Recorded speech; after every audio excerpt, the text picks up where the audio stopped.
ಆತ್ಮೀಯ ಬಂಧುಗಳೇ, ಮಹಾಭಾರತ ವಿರಾಟ ಪರ್ವ. ಇದರಿಂದ ಇವತ್ತು ಭೀಮಸೇನನ ಕೈಯಿಂದ ಜೀಮೂತ ಅನ್ನುವಂಥ ಮಲ್ಲನ ವಧೆ, ಈ ವಿಷಯದ ಬಗ್ಗೆ ನಾವು ತಿಳ್ಕೊಳ್ಳೋಣ. ರಾಜ ಜನಮೇಜಯ ಕೇಳ್ತಾನೆ, ಬ್ರಾಹ್ಮಣನೇ, ಈ ರೀತಿ ಯಾವಾಗ ಪಾಂಡವರು ವಿರಾಟ ನಗರದಲ್ಲಿ ಬಚ್ಚಿಟ್ಕೊಂಡು ಇದ್ರೋ ಆಗ ಅವರು ಏನ್ ಮಾಡಿದ್ರು ಅಂದ್ರೆ ಅಲ್ಲಿತ್ಕೊಂಡು ಅವ್ರು ಏನೇನೆಲ್ಲ ಮಾಡಿದ್ರು ಅಂತ ತಿಳ್ಕೋಬೇಕು ಅಂತ ಅವ್ನಿಗೆ ಆಸಕ್ತಿ.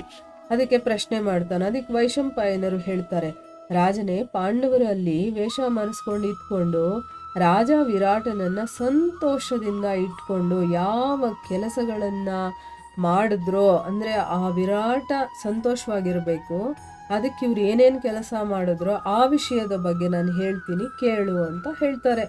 ಪಾಂಡವರಿಗೆ ಧೃತರಾಷ್ಟ್ರನ ಮಕ್ಕಳಿಂದ ಯಾವಾಗ್ಲೂ ಶಂಕೆ ಇರ್ತಾ ಇತ್ತು. ಅಂದ್ರೆ ದುರ್ಯೋಧನಾದಿಗಳು ಏನಾದ್ರೂ ಒಂದು ಕಿತಾಪತಿ ಮಾಡ್ಬಿಡ್ತಾರೆ ಅಂತ ಭಯ ಇರ್ತಾ ಇತ್ತು. ಅದಕ್ಕೋಸ್ಕರನೇ ಅವರು ದ್ರೌಪದಿಯನ್ನ ನೋಡ್ಕೊಳ್ತಾ ಬಹಳ ಗುಪ್ತವಾಗಿ ಇರ್ತಾ ಇದ್ರು.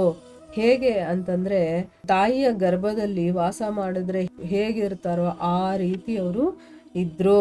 ಈ ರೀತಿ ಯಾವಾಗ 3 ತಿಂಗಳು ಕಳೀತೋ ಮತ್ತೆ 4ನೇ ತಿಂಗಳು ಪ್ರಾರಂಭ ಆಯಿತು, ಆ ಸಮಯದಲ್ಲಿ ಮತ್ಸ್ಯ ದೇಶದಲ್ಲಿ ಬ್ರಹ್ಮ ಮಹೋತ್ಸವದ ಬಹಳ ದೊಡ್ಡ ಸಮಾರೋಹ ಆಗುತ್ತೆ. ಅದರಲ್ಲಿ ಎಲ್ಲಾ ದಿಕ್ಕುಗಳಿಂದ ಕೂಡ ಸಾವಿರಾರು ಪೆಹಲ್ವಾನರು ಸೇರಿರ್ತಾರೆ. ಈಗೇನಾದ್ರೂ ಉತ್ಸವ ಅಂತಂದ್ರೆ ಅಲ್ಲಿ ಜಟ್ಟಿಗಳು, ಪೆಹಲ್ವಾನ್ರು, ಅಲ್ಲಿ ಮಲ್ಲ ಯುದ್ಧಗಳು, ಇಂಥದೆಲ್ಲ ಕಾಂಪಿಟೇಷನ್ಸ್ ನಡೆಯುತ್ತಲ್ಲ, ಪಂದ್ಯಗಳು, ಅದಕ್ಕೋಸ್ಕರ ಬಂದಿರ್ತಾರೆ. ಅವರೆಲ್ಲ ಬಹಳ ಬಲಶಾಲಿಗಳಾಗಿರ್ತಾರೆ. ಮತ್ತೆ ರಾಜ ಅವರಿಗೆ ವಿಶೇಷ ಸನ್ಮಾನವನ್ನು ಕೂಡ ಮಾಡ್ತಾ ಇದ್ದ.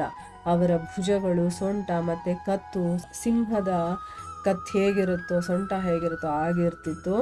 ಶರೀರದ ಬಣ್ಣ ಬಿಳಿಯಾಗಿತ್ತು. ರಾಜನ ಹತ್ರ ಅವರು ಅನೇಕ ಸರಿ ಅಖಾಡದಲ್ಲಿ ವಿಜಯವನ್ನ ಗಳಿಸಿದ್ರು. ಆ ಎಲ್ಲ ಜಟ್ಟಿಗಳಲ್ಲಿ ಎಲ್ಲರಿಗಿಂತ ದೊಡ್ಡವನೊಬ್ಬ ಇದ್ದ. ಅವನ ಹೆಸರು ಜಿಮೂತ ಅಂತಂದ್ಬಿಟ್ಟು. ಅವನು ಅಖಾಡದಲ್ಲಿ ಇಳಿದು ಒಬ್ಬೊಬ್ಬರನ್ನೇ ಹೋರಾಡಕ್ಕೆ ಕರೀತಾನೆ. ಆದ್ರೆ ಅವನು ಕುಸಿತಾ, ಎಗರ್ತಾ ಮತ್ತೆ ವರಸೆಗಳನ್ನ ಬದಲಾಯಿಸ್ತಾ ಇರೋದನ್ನ ನೋಡಿ, ಈಗ ಈ ಜಟ್ಟಿಗಳು ಅಥವಾ ಮಲ್ಲರು ಇರ್ತಾರಲ್ಲ, ತಮ್ಮದೇ ಆದಂತಹ ವರಸೆಗಳಿರುತ್ತೆ. ಅವರು ಮಲ್ಲ ಯುದ್ಧ ಮಾಡೋದ್ರಲ್ಲಿ, ಅವರು ಮಾಡುವಂತ ಒಂದು ಫೈಟಿಂಗ್ ಅಲ್ಲಿ ಆ ವರಸೆಗಳನ್ನೆಲ್ಲ ಅವನು ಮಾಡ್ತಾ ಇರೋದನ್ನ ನೋಡಿ ಅಲ್ಲಿರೋರಿಗೆ ಭಯ ಆಗಿ ಅವನ ಹತ್ರ ಹೋಗೋದಕ್ಕೆ ಅವರಿಗೆ ಧೈರ್ಯನೇ ಬರ್ತಾ ಇರಲಿಲ್ಲ. ಯಾವಾಗ ಎಲ್ಲ ಜಟ್ಟಿಗಳು ಉತ್ಸಾಹಹೀನ ಮತ್ತೆ ಉದಾಸರಾಗೋದನ್ನ ನೋಡ್ತಾರೋ ಆಗ ಮತ್ಸ್ಯ ನರೇಶ ತನ್ನ ಅಡಿಗೆಯವನನ್ನ ಅವನ ಜೊತೆ ಹೋರಾಡೋದಕ್ಕೆ ಅವನಿಗೆ ಆಜ್ಞೆಯನ್ನ ಕೊಡ್ತಾನೆ. ಯಾಕಂದ್ರೆ ರಾಜ ಮೊದಲೇ ನೋಡಿರ್ತಾನೆ, ಇವನ್ ಸಾಮಾನ್ಯ ಅಡಿಗೆಯವನ್ ಥರ ಇಲ್ಲ ಅಂತನ್ಬಿಟ್ಟು. ಅವನಿಗೆ ಗೊತ್ತಿರುತ್ತೆ, ಅವನು ಹೇಳಿರ್ತಾನಲ್ವಾ, ನಾನು ಆನೆಗಳ ಜೊತೆನೆ ಗುದ್ದಾಡ್ತೀನಿ ಅಂತನ್ಬಿಟ್ಟು. ಸೊ ಅವನನ್ನ ನೀನು ಹೋಗಿ ಹೋರಾಡು ಅಂತ ಹೇಳ್ತಾನೆ. ರಾಜನ ಮರ್ಯಾದೆಗೋಸ್ಕರ ಭೀಮಸೇನ ಏನು ಮಾಡ್ತಾನೆ, ಸಿಂಹದ ಹಾಗೆ ಗಂಭೀರ ನಡಿಗೆಯಲ್ಲಿ ನಡ್ಕೊಂಡು ರಂಗಭೂಮಿಯ ಒಳಗೆ ಪ್ರವೇಶ ಮಾಡ್ತಾನೆ. ಅವನಿಗೆ ಬೇಕಾಗಿತ್ತಿತ್ತು, ಅವನಿಗೆ ತುಂಬಾ ಇಷ್ಟ. ಯಾರಿಗೆ ಯಾವ ವಿದ್ಯೆ ಇರುತ್ತೋ ಅದರ ಕಾಂಪಿಟೇಷನ್ ಅಂದರೆ ತುಂಬ ಇಷ್ಟ ಇರುತ್ತೆ, ಅದರಲ್ಲಿ ಭಾಗವಹಿಸೋದು ಅಂತಂದರೆ ಇಷ್ಟ ಇರುತ್ತೆ. ಆದರೆ ಯಾರಿಗೆ ಆ ಕಲೆ ಗೊತ್ತಿರೋದಿಲ್ವೋ ಅವಾಗ ಅವ್ರಿಗೆ ಅಷ್ಟು ಇಂಟ್ರೆಸ್ಟ್ ಇರೋದಿಲ್ಲ, ಭಯ ಇರುತ್ತೆ ಅವ್ರಿಗೆ. ಅಯ್ಯೋ ನನಗೆಲ್ಲ ಬರುತ್ತೆ, ನಾನು ಅದು ಮಾಡೋಕ್ಕಾಗಲ್ಲ ಅಂತಂದ್ಬಿಟ್ಟು. ಆದರೆ ಆ ಕಲೆ ಗೊತ್ತಿರೋರಿಗೆ ತುಂಬ ಸಂತೋಷ, ಅದನ್ನು ಮಾಡಬೇಕು ಅಂತಂದ್ಬಿಟ್ಟಲ್ವಾ. ಸೊ ಇವನು ಕಾಯ್ಕೊಂಡಿದ್ದ, ಸರಿ ರಾಜನ ಮರ್ಯಾದೆ ಉಳಿಸ್ಬೇಕು ನಾನು ಅಂತಂದ್ಬಿಟ್ಟು ಅವನು ಕೂಡ ಆ ಖಾಡಕ್ಕೆ ಇಳಿದೇ ಬಿಡ್ತಾನೆ. ಆಮೇಲೆ ಅವನು ಕಚ್ಚೆಯನ್ನು ಕಟ್ತಾ ಇರೋದನ್ನ ನೋಡಿ ಅಲ್ಲಿನ ಜನತೆ, ಅಲ್ಲಿ ಸೇರಿರ್ತಾರಲ್ಲ ಜನರು, ಅವರೆಲ್ಲ ಸಂತೋಷದಿಂದ ಜೋರಾಗಿ ಕಿರ್ಚಾಡ್ತಾರೆ. ಭೀಮಸೇನ ಯುದ್ಧಕ್ಕೆ ತಯಾರಾಗಿ ವೃತಾಸುರನ ಹಾಗೆ ವಿಖ್ಯಾತನಾದಂತಹ ಪರಾಕ್ರಮಿ ಜೀಮೂತನನ್ನು ಸೆಣಸಾಡೋದಕ್ಕೆ ಕರೀತಾನೆ. ಇಬ್ಬರಲ್ಲೂ ಕೂಡ ಹೋರಾಡುವಂಥ ಉತ್ಸಾಹ ಇತ್ತು. ಇಬ್ಬರೂ ಕೂಡ ಭಯಾನಕವಾದಂತಹ ಪರಾಕ್ರಮವನ್ನು ತೋರಿಸುವಂಥವ್ರು. ಮತ್ತೆ ಇಬ್ಬರ ಶರೀರ ಕೂಡ 60 ವರ್ಷದ ಆನೆಯ ಹಾಗೆ, ಅಂದ್ರೆ 60 ವರ್ಷದ ಆನೆ ಎಷ್ಟು ಉದ್ದ, ಎಷ್ಟು ದಷ್ಟಪುಷ್ಟವಾಗಿತ್ತೋ ಆ ರೀತಿನೇ ಇವ್ರ ಶರೀರ ಇತ್ತು. ಮೊದಲು ಅವರಿಬ್ರು ಒಬ್ಬರಿಗೊಬ್ರು ಕೈ ಸೇರಿಸ್ಕೊಳ್ತಾರೆ, ತೋಳುಗಳಿಂದ ಹೊಡೆದಾಡ್ಕೊಳ್ತಾರೆ. ಆಮೇಲೆ ಅವರು ಪರಸ್ಪರ ಜಯದ ಇಚ್ಛೆಯಿಂದ ನಾನೇ ಗೆಲ್ಲಬೇಕು ಅನ್ನುವಂಥ ಇಚ್ಛೆ ಅವರಲ್ಲಿ ಜಾಗೃತವಾಗುತ್ತೆ. ಇಬ್ಬರಲ್ಲೂ ಕೂಡ ನಾನೇ ಗೆಲ್ಲಬೇಕು ಅಂತ ಉತ್ಸಾಹದಿಂದ ಯುದ್ಧವನ್ನು ಮಾಡೋದಕ್ಕೆ ಶುರು ಮಾಡ್ತಾರೆ.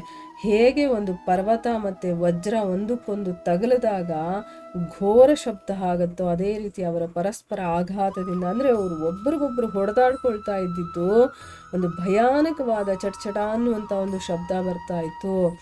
ಒಬ್ಬ ಇನ್ನೊಬ್ಬನನ್ನ ಯಾವುದಾದ್ರೂ ಅಂಗವನ್ನ, ಅಂದರೆ ಈಗ ಭೀಮ ಅವನ ಯಾವುದಾದ್ರೂ ಒಂದು ಅಂಗವನ್ನ ಜೋರಾಗಿ ಅದನ್ನು ಎತ್ತಿದ್ರೆ ಸಾಕು, ಇನ್ನೊಬ್ಬ ಅದನ್ನ ಬಿಡಿಸ್ಕೊಳ್ತಾ ಇದ್ದ.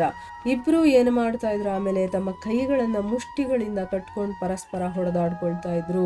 ಇಬ್ರು ಕೂಡ ಶರೀರಗಳ ಜೊತೆ ಹೆಣ್ಕೊಂಡ್ಬಿಡ್ತಾ ಇದ್ರು, ಅಂದ್ರೆ ಒಬ್ರಿಗೊಬ್ರು ಹಿಂಗೆ ಹೆಣ್ಕೊಳ್ಳೋದು, ಆಮೇಲೆ ಒಬ್ರಿಗೊಬ್ರು ತಳ್ಕೊಂಡು ದೂರ ಹೋಗೋದು. ಕೆಲವೊಂದ್ಸರಿ ಒಬ್ಬ ಇನ್ನೊಬ್ಬನನ್ನ ನೆಲದ ಮೇಲೆ ಕುಕ್ಕಿ ಉಜ್ಜಿಬಿಡ್ತಾ ಇದ್ದ, ಇನ್ನೊಬ್ಬ ಏನ್ ಮಾಡ್ತಾ ಇದ್ದ, ಕೆಳಗಡೆಯಿಂದಾನೇ ತಳ್ಳಿ ಮೇಲಿದ್ದವನನ್ನ ದೂರ ಬಿಸಾಡ್ಬಿಡ್ತಾ ಇದ್ದ.